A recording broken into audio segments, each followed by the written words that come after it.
Halo, assalamualaikum warahmatullahi wabarakatuh. Selamat pagi guysku semuanya. Jumpa lagi dengan saya di tanggal 26 Agustus 2025. Pada pagi menjelang siang hari ini, saya ingin kita bahas suatu tindakan yang saya pikir cukup penting untuk kita pikirkan dan kita agendakan serta kita laksanakan dalam kehidupan kita. Agar apa, teman-teman? Agar kita itu bisa bertindak tepat sasaran, bisa berbuat yang seharusnya, dan tidak salah dalam memporsikan segala perbuatan dan tindakan kita yang itu nantinya pasti akan berpengaruh kepada apapun yang terjadi pada kehidupan kita. Teman-teman sekalian, jadi kita itu semakin bertambahnya usia, kita dituntut oleh kehidupan, yang mana kehidupan itu pastinya karena permintaan Tuhan kita, Allah Subhanahu wa Ta'ala, kita dituntut untuk menjadi orang yang bijaksana, orang yang baik. Skala ukurnya kalau kita itu mukmin, ya, Islam, ya, skala ukurnya adalah Al-Quran, Al-Hadis, dan segala apa yang dituntunkan oleh Nabi besar Muhammad Sallallahu Alaihi Wasallam sebagai Nabi dan Rasul kita. Bagaimana cara mengukurnya? Cara mengukurnya kita mampu melaksanakan kebaikan dan menjauhi kemungkaran, seperti itu. Tetapi itu tidak bisa kita lakukan apabila dalam kesehariannya saja kita sudah salah dalam bertindak. Dari hal-hal kecil saja kita sudah tidak mampu untuk mengambil keputusan yang benar. Bahkan tak jarang manusia zaman now itu adalah manusia yang tidak punya karakter sama sekali. Jadi hidupnya itu hanya terombang-ambing antara meniru apa yang dicontohkan di media sosial, mencontoh aktor dalam drakor, mencontoh artis mana yang sedang disukai, atau figur-figur mana yang sedang mau diduplikat. Sehingga kalau ditanya dirinya sebenarnya apa, bagaimana, dirinya sendiri pun tidak mampu untuk menjelaskan di mana karakternya sedang berada, kayak gitu. Jadi dalam vlog saya ini, walaupun secara random, saya ingin banyak membahas tentang kepribadian dan karakter. Walaupun saya bukan ahli di bidangnya, ya, bukan psikolog juga, tetapi mohon maaf lahir batin, semua ilmu itu bisa dipelajari, tidak hanya lewat buku tetapi lewat pengalaman orang-orang yang memang expert di bidangnya, dan dibuktikan dengan kenyataan di lapangan. Ada bukti nyatanya dan ada skala ukurnya.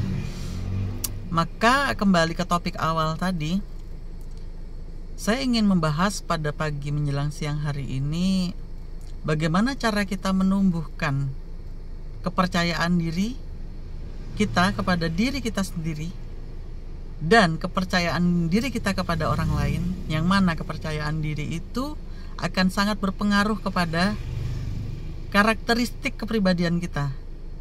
Contohnya, orang yang tidak percaya diri kepada dirinya sendiri pastinya tidak akan bisa membuat goal-goal yang baik dalam kehidupannya.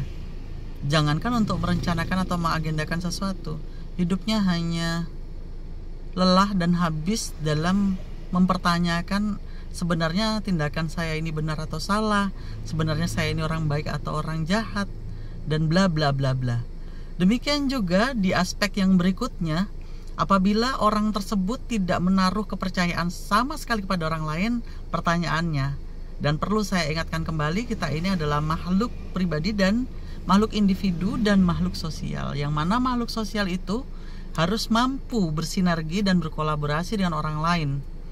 Orang lain itu dari lingkungan yang paling terdekat di sekitarnya, mungkin lingkungan tetangga, pertama lingkungan rumah mungkin, ya, lingkungan keluarga, kemudian tetangga, baru lingkungan pekerjaannya, dan lingkungan yang lebih luas lagi mungkin di media sosial yang jarang ketemu tetapi berinteraksi secara online, misalnya seperti itu. Apabila tidak mempunyai kepercayaan, lantas bagaimana hubungan yang akan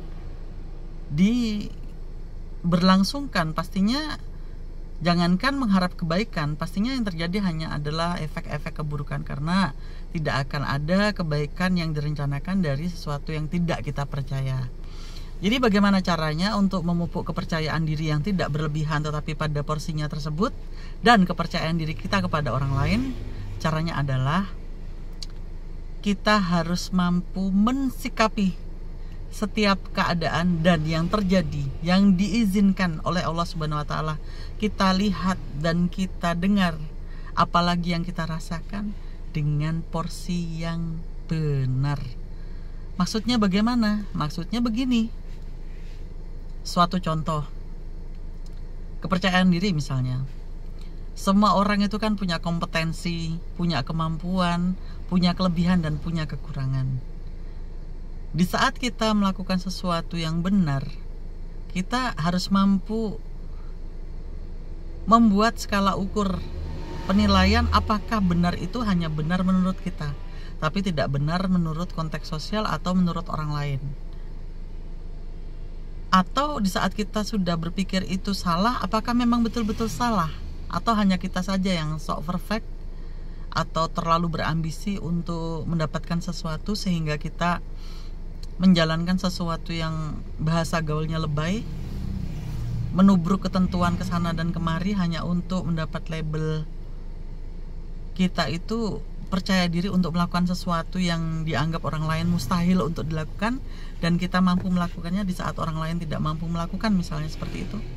Maka skala ukur itu harus jelas ya. Jangan asal maunya saya atau maunya orang yang saya anggap atau yang Anda anggap penting, dan Anda mengenyampingkan konteks yang seharusnya ya, tujuan yang seharusnya ingin dicapai. Jadi yang seperti itu. Jadi skala ukur itu harus jelas, tidak subjektif tetapi objektif. Demikian juga kepercayaan diri kita kepada orang lain gitu. Apakah memang orang yang misalnya menyalahi konsep hubungan kerja dengan kita, relationship dengan kita itu, apakah memang dianya itu bermasalah atau hanya kita saja yang subjektif?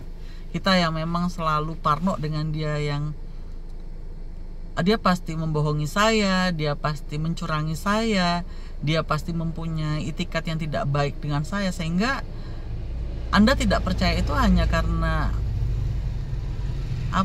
asumsi-asumsi yang Anda memang tegaskan di dalam otak Anda karena Anda memang tidak menyukai orang tersebut, atau memang orang tersebut tidak layak untuk dipercaya. Sudah berkali-kali Anda beri kepercayaan, ternyata dia membohongi Anda, dia meremehkan Anda, seperti itu. Nah, kalau sudah seperti itu, Anda juga harus membuat skala ukur yang jelas.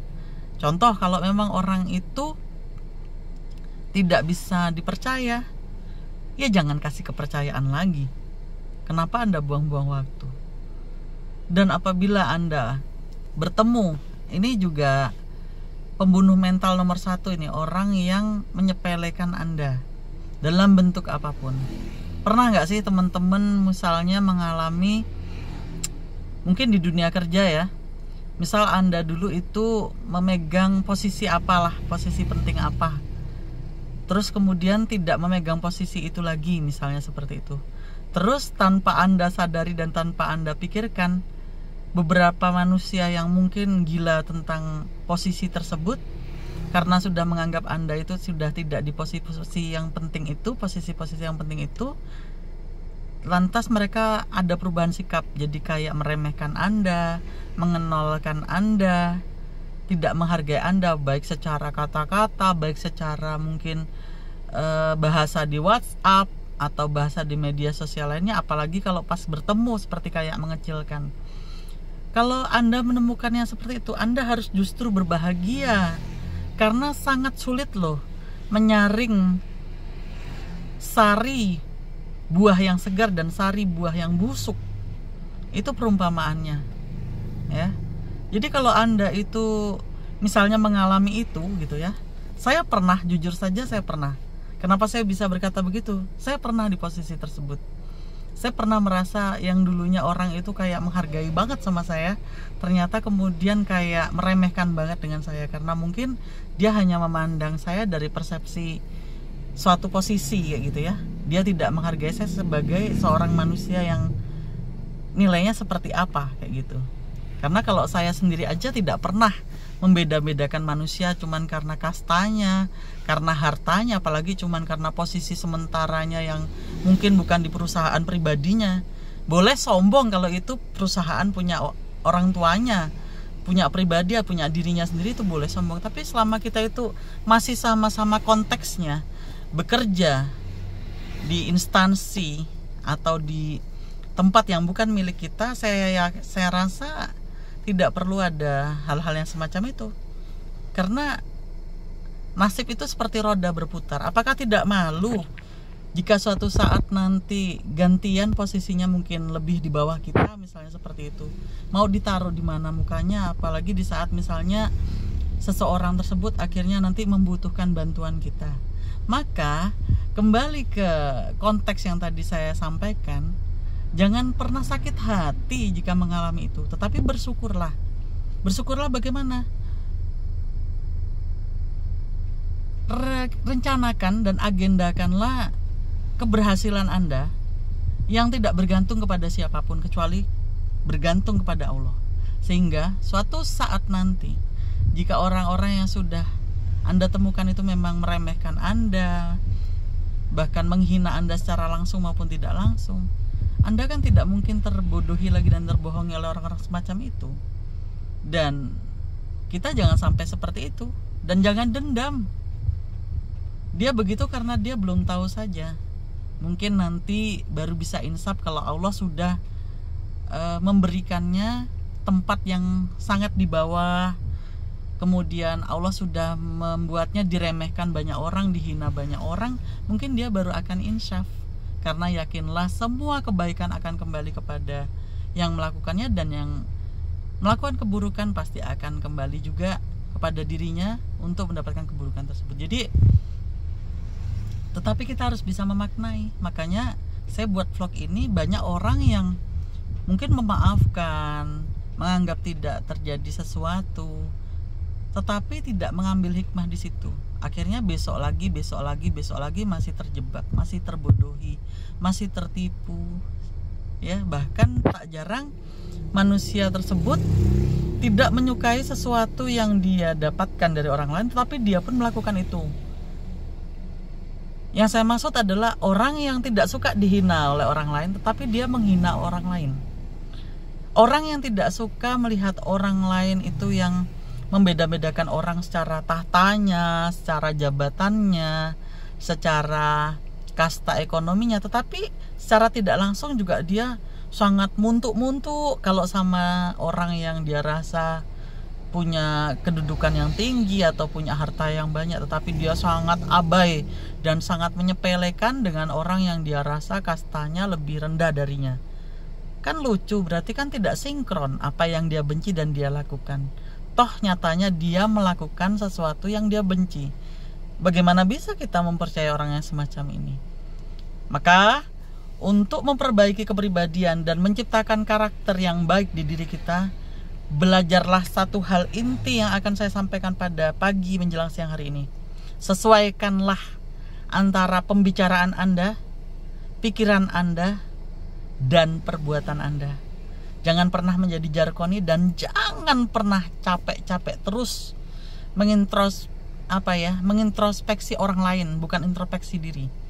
Anda itu terlalu lelah menilai orang lain, tetapi tidak pernah menilai diri Anda sendiri. Anda sombong tapi tidak merasa sombong. Anda ngawur tapi lupa kalau Anda pun ngawur. Ingat, umur-umur yang biasanya mengikuti vlog saya ini bukan umur-umur batita atau balita lagi, atau umur pubertas yang wajar untuk melakukan sesuatu yang neko-neko. Jadi insaflah mulai pagi menjelang siang hari ini, karena masa depan dan masa tua Anda itu tidak terbentuk begitu saja. Allah itu dengan maha adilnya membentuk masa tua kita, dan anak-anak kita itu tergantung juga dari apa yang kita lakukan di saat ini.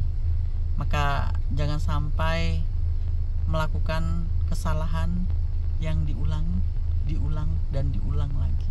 Jadilah orang yang sempurna tidak mungkin, tetapi memperbaiki diri dari hari ke hari, dan jangan pernah merasa sudah lepas dari keburukan. Mungkin begitu dari saya. Assalamualaikum warahmatullahi wabarakatuh.